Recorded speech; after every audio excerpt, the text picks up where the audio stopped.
So President Trump continues to claim the election was stolen from him, and there are plenty of false or misleading posts on social media that attempt to back up that claim. None of them, it has to be said, stand up to much scrutiny. Nonetheless, the president and his team are amplifying those claims. Our misinformation reporter Mariana Spring has been looking into some of them. Steal the vote seems to be the thing that's trending most, Mariana. Yes, it has been. Stop the Steal, this hashtag, went viral on election night, but we've seen since then a number of large Facebook groups have sprung up using that hashtag.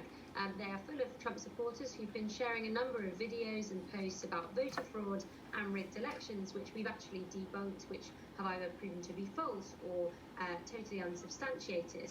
Facebook had to take down the biggest of these Stop the Steal groups, which had almost 500,000 members by the time it was removed. But that's because of threatening comments about violence, calls for civil war, calls to arms that were shared in the group. Nonetheless, since then, a number of other groups have continued to pop up, and there is a big march that these groups have planned for the weekend ahead. So it doesn't look like this Stop the Steal movement is going anywhere, but it appears to have become very much a hotbed for disinformation on social media. And tell us about the confusion about the state of Georgia in the United States and how people have confused it with the country and claimed that actually this means Donald Trump should somehow have won Georgia. Yes, this was perhaps the most entertaining bit of disinformation I've investigated this week.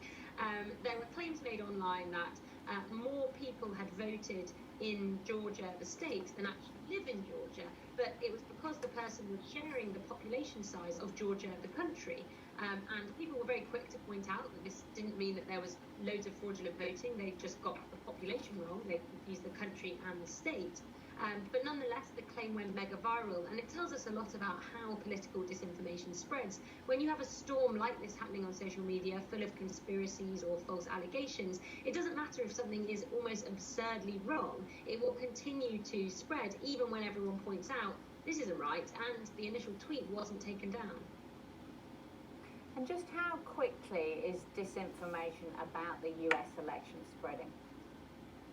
Very quickly. I think that it's been an especially fertile time for disinformation and conspiracy theories to spread, not just in the days after the election, particularly when we were waiting for a definitive result or for one of the candidates to be declared the winner, but actually the groundwork for this has been laid for many, many months. We've seen that President Trump has tweeted, but prior to the election, he tweeted over 70 times about voter fraud or rigged elections, and a number of these tweets were labelled by Twitter as misleading. But we also saw the QAnon conspiracy. QAnon is this baseless conspiracy theory that suggests President Trump is waging a secret war against satanic paedophiles going viral. And that conspiracy basically at its heart says that a deep state is trying to rig everything against President Trump. It went really viral, so lots of people have subscribed to that worldview, the idea that everything is rigged. And I've actually spoken to a number of those running these Stop the Steal groups who are based in different states, particularly along the east coast of America.